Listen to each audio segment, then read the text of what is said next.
It started with small things. Qiumei would pause mid-sentence, her eyes distant, searching for something lost.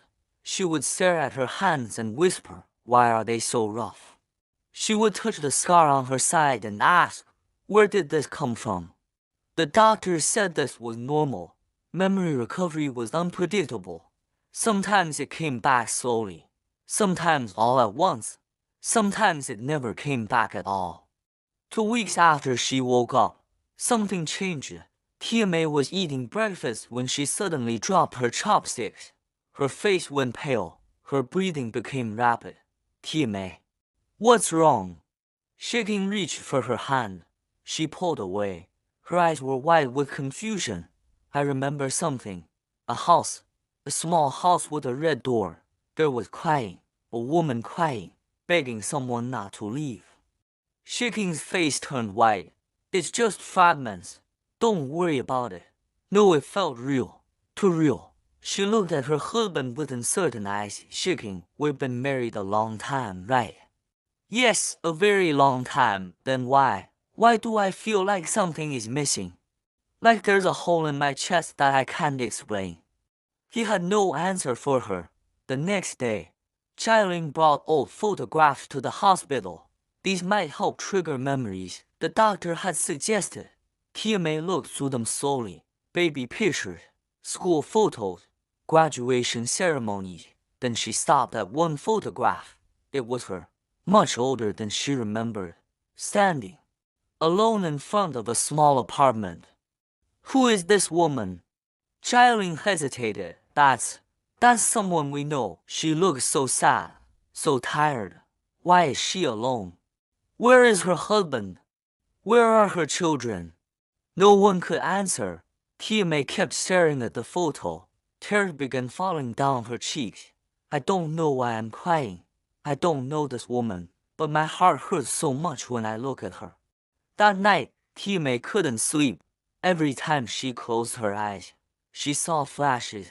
A man walking out the door, rain falling, blood in a plastic bag, a small room filled with sewing machines, hands covered in needle marks, a little boy asking for money for a school trip, a mirror reflecting a woman with no hair.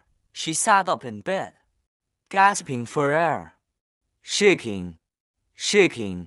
He rushed to her side. "What is it? What's wrong?" "I saw things, terrible things. Pain, so much pain. A woman working until her hands bled, selling her blood, selling her." She grabbed her side where the scar was. "The scar, where did it come from? Tell me the truth." Shaking hands trembled. "You had an operation, a long time ago." "What kind of operation?" "I don't remember exactly. You're lying. I can see it in your eyes. You're lying to me." The door opened. The 3 children rushed in. "What's happening?" Zhahua asked. Qiumei turned to look at them. Her eyes were different now. Not innocent and confused, but sharp, searching. All of you, you've been lying to me. You're not just friends. I can feel it." She pointed at Zhahua. I know your face. I've seen it somewhere before. Not in the future, in the past." She grabbed her head, overwhelmed by fragments of memory. "There was a little boy. He looked just like you. He called me." Her voice broke. "He called me Mama." The room fell silent. Zhahua stepped forward, his eyes filled with tears. "Mom, it's me, Zhahua, your son. I'm not 5 years old anymore. I'm 35. 30 years have passed since the day you remember." Qiumei stared at him, processing, struggling. 30 years. "That's impossible. I was just pregnant. I was just young. She looked at Chicken. "If 30 years have passed, where have you been? Why do I only remember you from when we were young? What happened to us?" Chicken couldn't speak. He stood frozen, trapped by his own lies.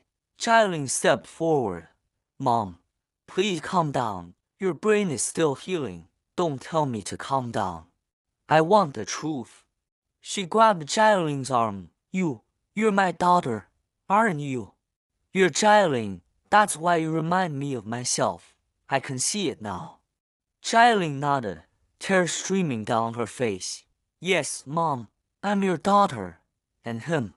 She pointed at Qiumei, the baby inside me. He grew up too. Yes, Mom, I'm Qiumei. I'm 28 now. Qiumei's body shook with sobs. My babies are all grown up. I missed everything. I miss your whole lives. She reached out and touched each face. Qiumei. You're so beautiful, all of you. So successful. How did you become like this? I was so poor, so broken. Then her eyes landed on Shiking. And you, what did you do? While I raised them alone. Because I did raise them alone, didn't I? That's what these memories are telling me. The woman crying, the woman begging, that was me. And the man walking away, that was you. Shiking fell to his knees. Qiumei, I can explain, then explain. Tell me everything. Why are my hands so rough? Why is there a scar on my side? Why do I remember selling my blood? Why do I remember having no hair? Why do I remember being so alone for so long? WHAT did you do to me? Her scream echoed through the hospital room. 30 years of buried pain, finally breaking through. Shiking knelt before her, sobbing, I left you for another woman. I was a coward. I couldn't handle the pressure, and I regretted it every single day of my life. Qiumei stared at him, the man she had loved, the man she had waited for, the man who destroyed her. Get out, Qiumei, please get out. He stumbled toward the door, but before he could leave, Qiumei spoke one more time. The scar, tell me about the scar. He stopped. He couldn't turn around. You sold your kidney for our son's tuition. Because I left you with nothing. The truth hung in the air like a death sentence. Qiumei's memories were back, all of them, and now she had to face 30 years of pain, all at once. How will Qiumei cope with the truth of her past? What will happen to the family now that everything is revealed? And can there ever be healing after so much pain? Find out in the next episode of A Mother's Sacrifice.